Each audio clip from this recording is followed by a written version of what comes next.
जिज्ञासा समाधान चल रहा है, जिसमें जिज्ञासा आ रही है सीता का जीवन तीव्र संबोधनार्थ नरक में नहीं गया, ऐसी उल्लेख जिज्ञासा करते हुए इस पर जिज्ञासा है। परम पूज्य प्रभात चंद्राचार्य विरचित तत्वार्थ वृत्ति पद में पृष्ठ 388 पंडित फूलचंद शास्त्री का संपादन। वहां पर लिखा है कि अष्टावपी कुतो नेति नासंगनीयम शुक्ल लेस्या नाम धो विहारा भावा, अर्थात शुक्ल लेस्यम वाले सम्यक मिथ्यादृष्टि देवों के विहार की अपेक्षा 8 राजू नहीं बनते, क्योंकि शुक्लेश्या वाले देवों का नीचे मतलब चित्रा प्रतीक के नीचे विहार नहीं होता। यही बात धवला पुस्तक 4 स्पर्शनानुगमों में एवं धवला 7 खुद्दा वंदन है। फिर शुक्लेश्या वाला 16वें स्वर्ग में स्थित सीता का जी देव नीचे रावण को संबोधन करने कैसे गया था? यदि सिद्धांत अनुसार नहीं गया तो वर्तमान युग में ऐसा कथन क्यों किया गया? यदि गया तो क्या सिद्धांत भी औपचारिक होते हैं? यदि हाँ तो फिर वस्तु स्थिति का संप्रदर्शक कौन बचेगा? ये जिज्ञासा समाधान करते हैं और कहते हैं कि आपकी शंका ठीक है।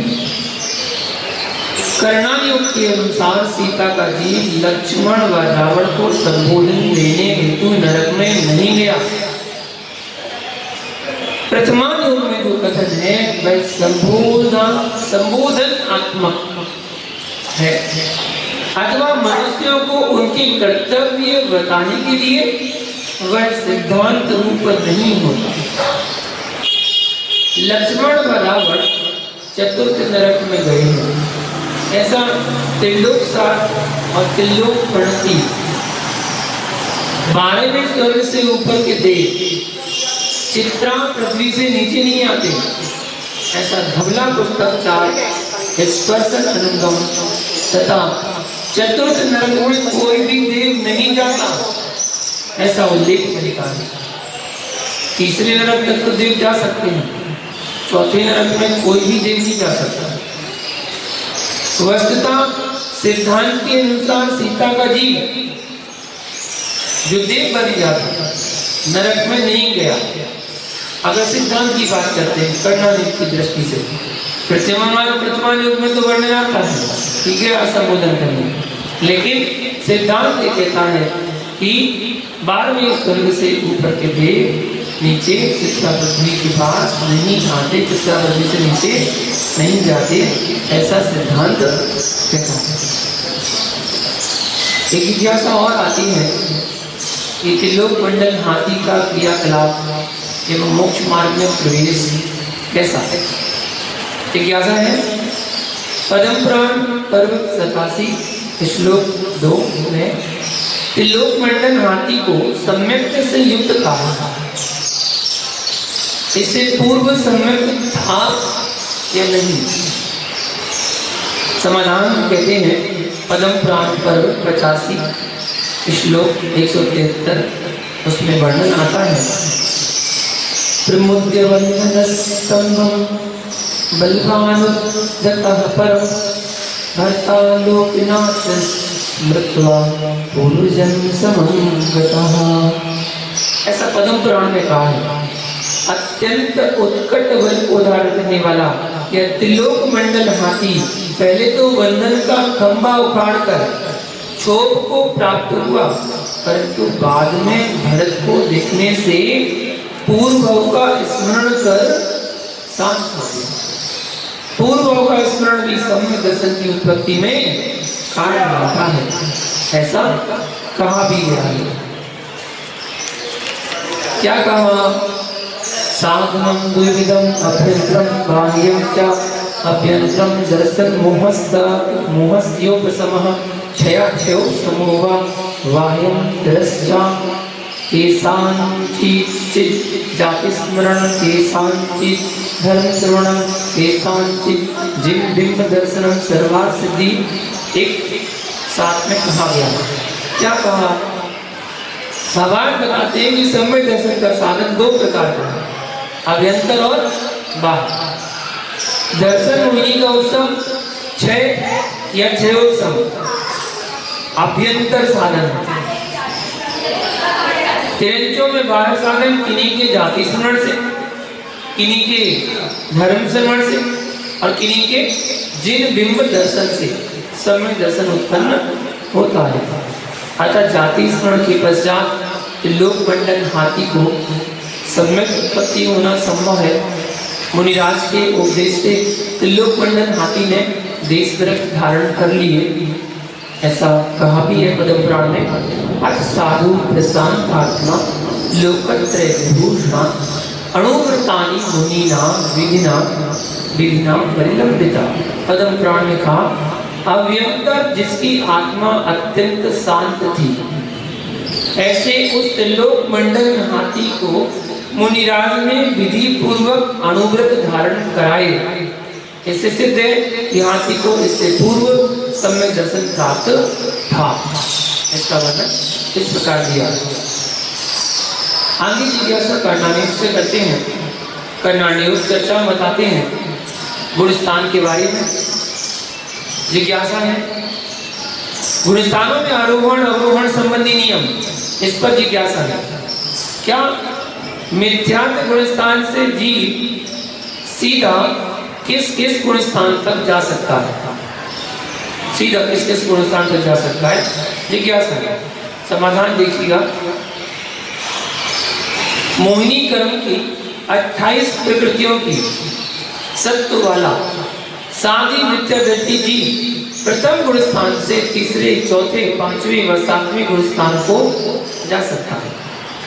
तीसरे, चौथे, पांचवें और सातवें गुणस्थान तक जा सकता है, किंतु अनादि मिथ्या दृष्टि जीव या मोहिनी कर्म की 26 या 27 प्रकृतियों की सत्व वाला साधी मिथ्या दृष्टि जीव प्रथम गुणस्थान से तीसरे गुणस्थान को नहीं जा सकता, ऐसा चर्चा शतक ने कहा भी है।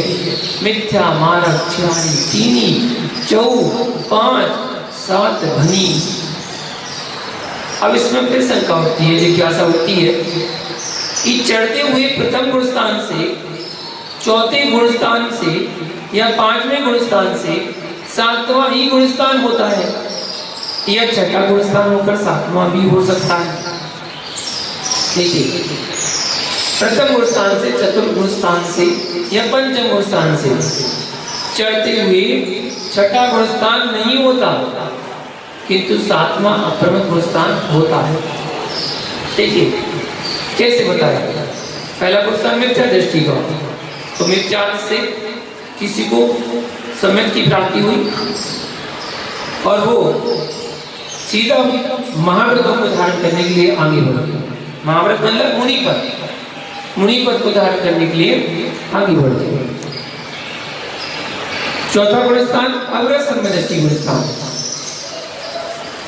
और 5वां गुणस्थान देश संयमी, क्षुल्लक, कीलक, वृत्ति संयमी, इत्यादि प्रतिमाधारी। और चतुर्थ गुणस्थान अव्रत सम्यक दृष्टि जो घर में रहते हैं, जैसा गुरु पर अटूट श्रद्धा रखते हैं, ऐसे चतुर्थ गुणस्थान व्रती जी जिन्होंने अभी संयम को धारण नहीं किया, अव्रत सम्यक दृष्टि, जिन्होंने भी वृत्तों को धारण नहीं किया लेकिन सम्यक दृष्टि है, ऐसे जीव सीधा 7वें गुणस्थान में पहुंच जाते हैं, मुनि दीक्षा को धारण करते हैं और अंतर्मुख के अंदर गुणस्थान गिर जाता है, 6वें गुणस्थान में आ जाती है, वो बात अलग है। लेकिन पहले तो सातवां गुण स्थान होता है। प्राकृत के पंच संग्रह पृष्ठ 194 गाथा 255 की टीका में कहा भी गया है, अनादि साधर्वा मिथ्या दृष्टि करण प्रियम कुर्वन् निवृत्तिकरण लब्धिकरण चरण समेत द्वाविंशतिकम वदन अनंतर समेत प्रथमोपसम सम्यक दृष्टि भूत्वा व साधि मिथ्या दृष्टि रेव सम्यक प्रकृत्युदये सती वेदक सम्यक दृष्टि भूत्वा भूयोग्य प्रत्याख्यानोदये संयुतो भूत्वा सप्तदशक 17 वदनाति वा प्रत्याख्यानोदय देश संयुतो भूत्वा रोदस्कम 13 वदनाति वा संजुनोदये प्रमत्यो भूत्वा नवकम 9 अध्याति की द्वाविंशति के त्रयोल्य पत्र बंध्या ऐसा वर्णन दिया है। भावार्थ इसका बताते हैं कि अनादि मिथ्या दृष्टि या सादी मिथ्या दृष्टि आधाकरण अपूर्वकरण व अनवृत्तिकरण करके अनवृत्तिकरण के अंतिम समय में 22 प्रकृतियों का वंद करने वाला अनंतर समय में प्रथमोपसम समय दृष्टि होकर अथवा सादी मिथ्या दृष्टि सम्यक प्रकृति के उदय में वेदक समय दृष्टि होकर अप्रत्याख्यान वर्ण कसायोदय से असंयत समय दृष्टि होता हुआ 17 प्रकृतियों का बंध करता है, या प्रत्याख्यान वर्ण कसायोदय से देश संयत होता हुआ 13 प्रकृतियों का बंध करता है, या संचलन कसायोदय से अप्रमत्त होता हुआ 9 प्रकृतियों का बंध करता है। तात्पर्य निकलता है कि पहले गुण स्थान से जीव 7वें गुण स्थान पहुंच सकता है, 4थे गुण स्थान से 7वें गुण स्थान पहुंच सकता है और 5वें गुण स्थान से 7वें गुण स्थान पर पहुंच सकता है। यहाँ पर यह बतलाया गया है कि मिथ्या दृष्टि गुण स्थान वाला सम्यक दृष्टि होकर या तो 4थे गुण स्थान में जाता है, या 5वें गुण स्थान में जाता है, या 7वें गुण स्थान में जाता है। इस बात को श्री पंडित ध्यानत राय जी ने चर्चा शतक में इस प्रकार कहा है, मिथ्या मार्ग चारी तीनी 4 5 7 धनी द्वितीय 1 मिथ्या तृतीय 4था पहला धनी अप्रत मार्ग 5 तीनी 2 1 7 पर पंचम पंच सुसार 4 3 2 1 धन 1 धन। इसका मतलब क्या बताया? पहले मिथ्यात्व गुण स्थान से ऊपर चढ़ने के 4 मार्ग हैं। कोई जीव मिथ्या से 3रे गुण स्थान में जाता है, तो कोई 4थे गुण स्थान में जाता है, कोई 5वें में जाता है, तो कोई एकदम से 7वें गुण स्थान में भी जाता है। दूसरे साधारण गुण स्थान से एक मिथ्यात्व गुण स्थान में ही जाता है, दूसरे गुण स्थान से केवल मिथ्यात्व में ही जाता है। तीसरे गुण स्थान से यदि ऊपर चढ़ता है तो 4थे गुण स्थान में जाता है, और यदि नीचे पड़ता है तो पहले में आकर पड़ता है।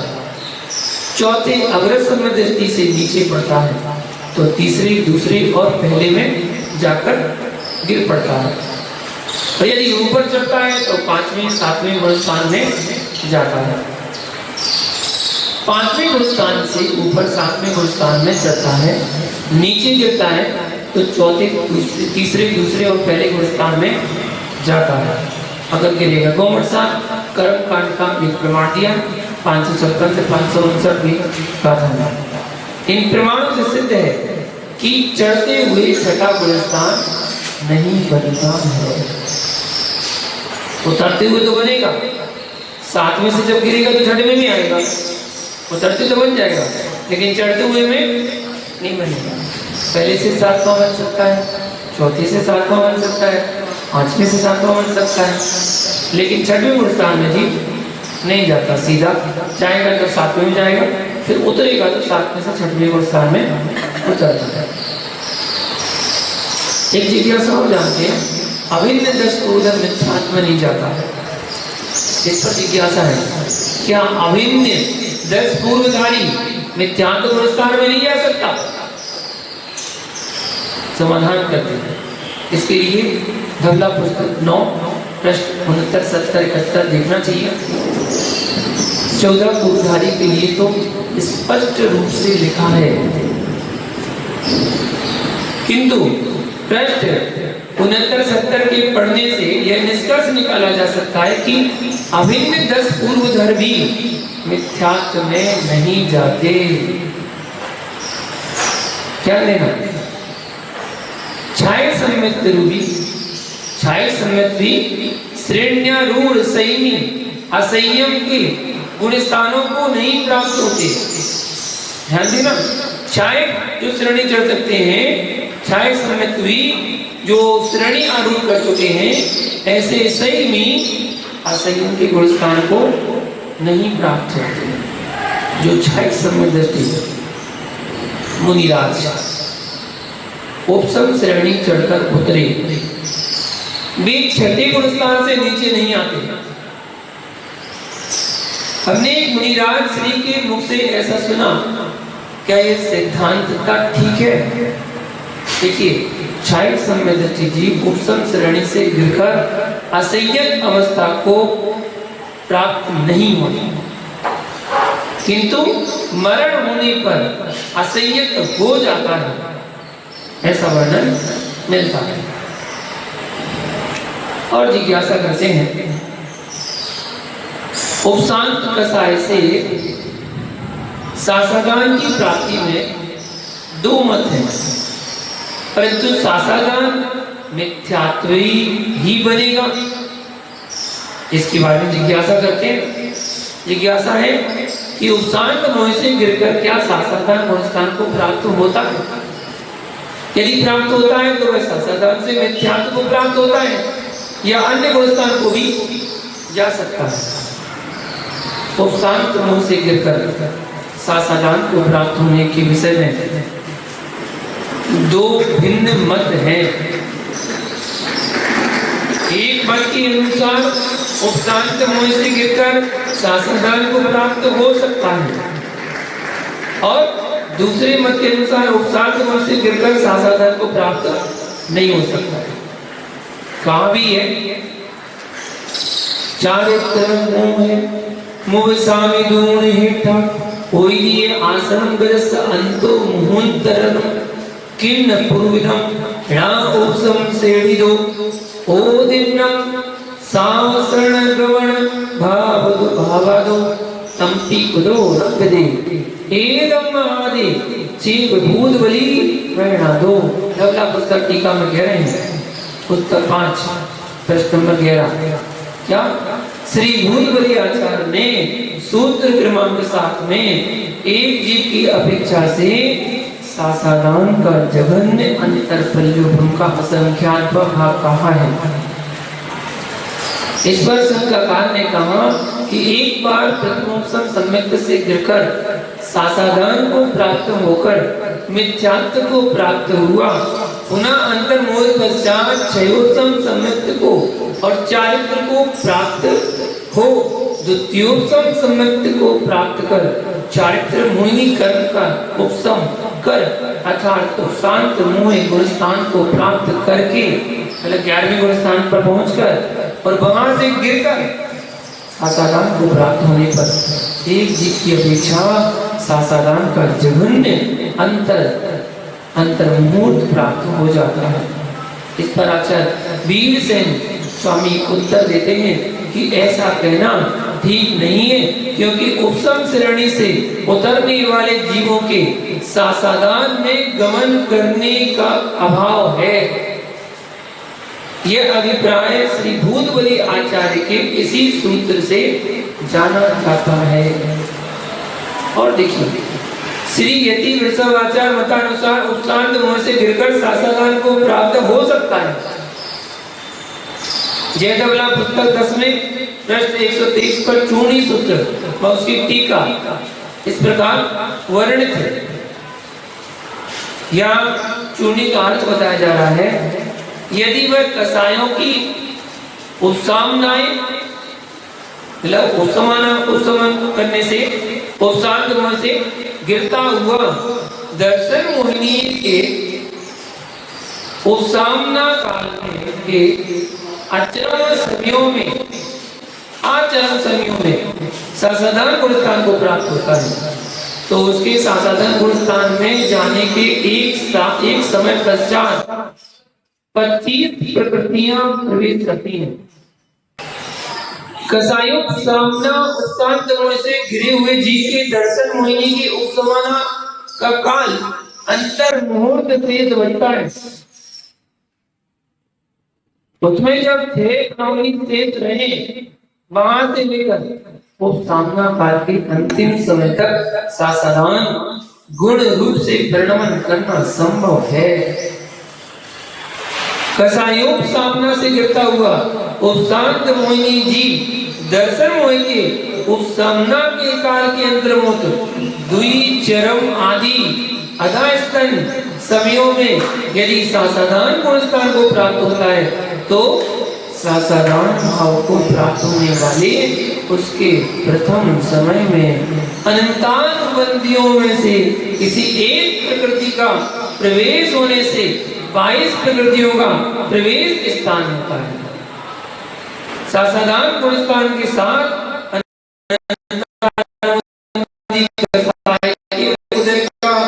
अविनाभावी संबंध है होने के कारण अनंतानुबंधियों की इसके प्रवेश का नियम है।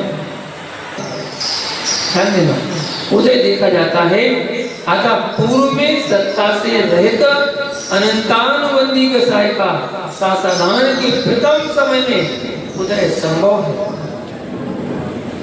विपरीत अभिनिवेश को मिथ्यात्व कहते हैं और वह मिथ्यात्व तथा अनंतानुबंधी इन दोनों के उदय के निमित्त से उत्पन्न होता है। सासाधान में अनंतानुबंधी का उदय पाया जाता है।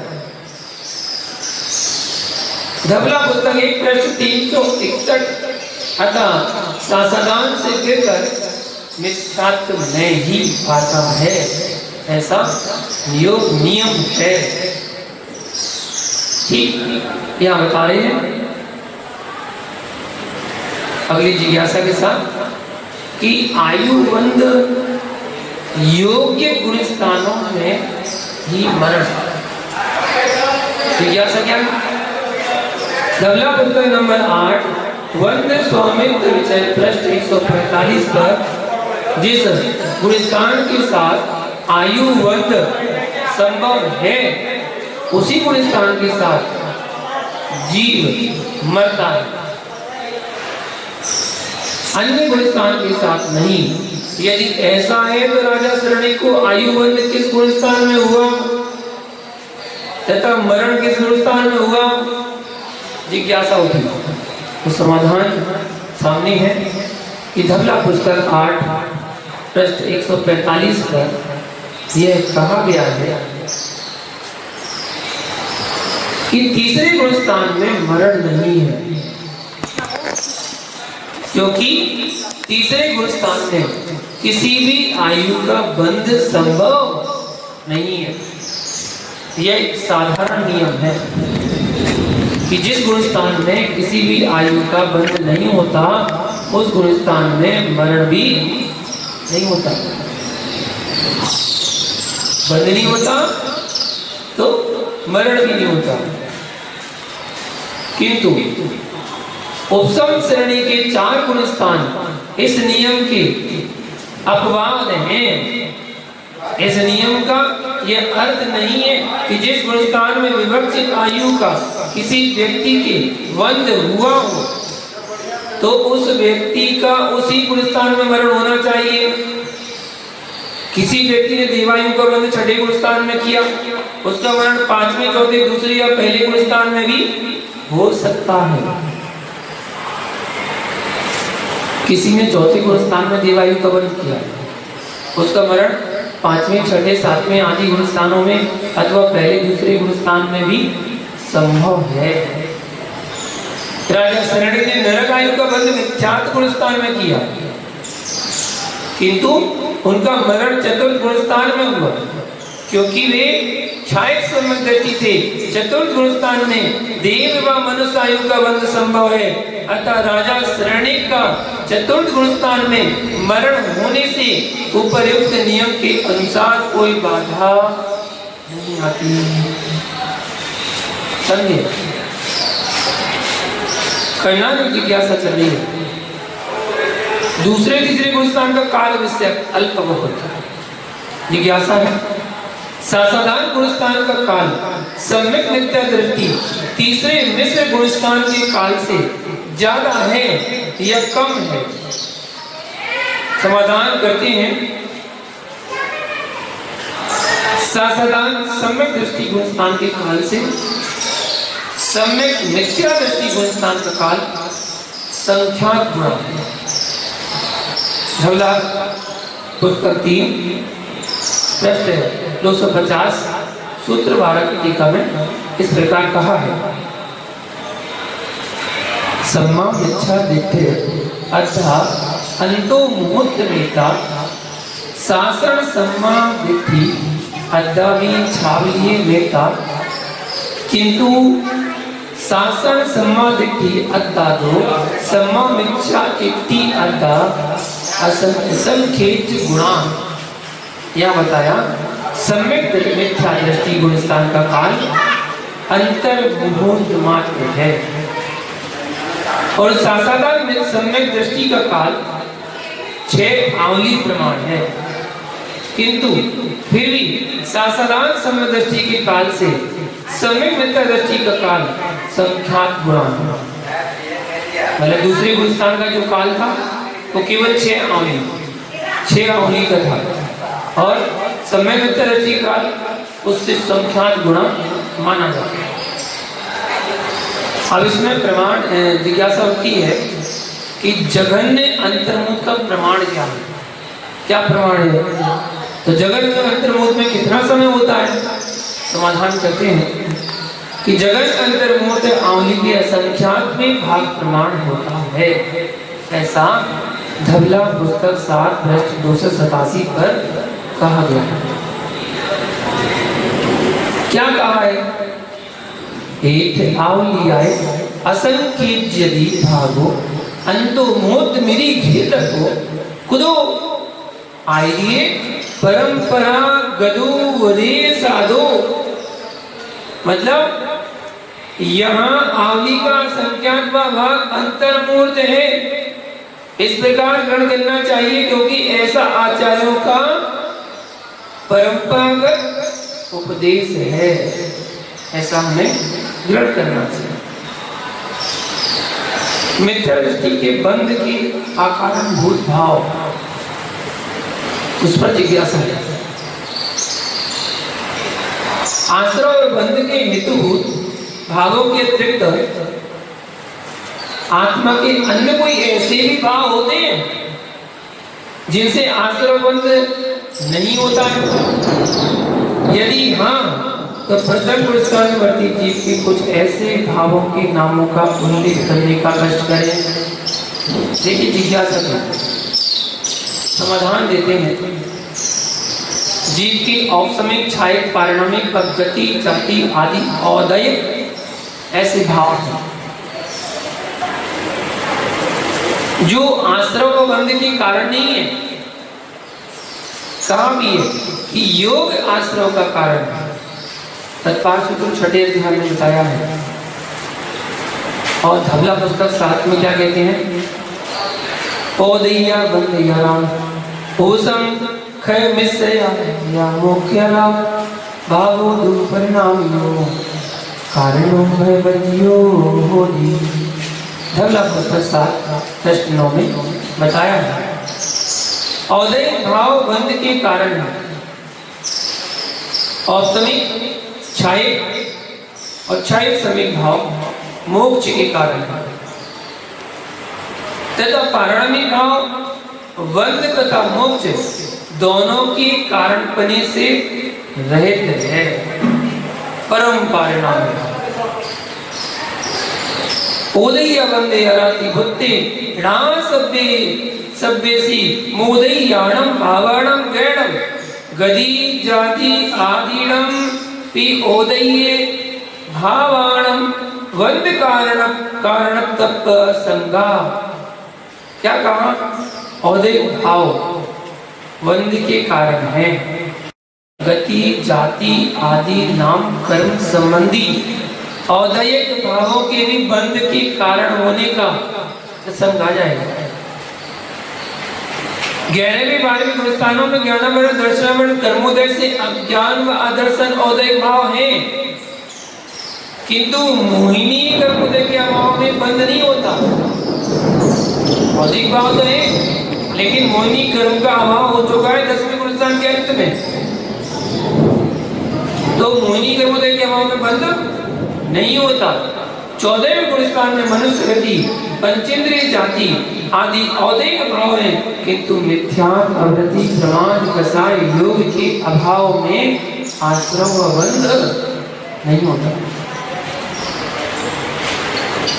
कायवान मना कर्म होगा सा आश्रव मिथ्या दर्शनावृत्ति प्रमाद कसाय योगा बंध हेतु। शरीर वचन मन की जो क्रिया वह योग है और वही आश्रम है अथवा आश्रम का कारण है। मिथ्या दर्शन अवृत्ति प्रमाद कसाय योग ये बंध के कारण है। इनके अतिरिक्त जो अन्य भाव हैं वे आश्रम व बंध के कारण नहीं है। एक इंद्रिय जीव के भी त्रिंज गति। आज के लिए इतना ही। ओम नमः जय बोलो पुष्पदत्त भगवान की।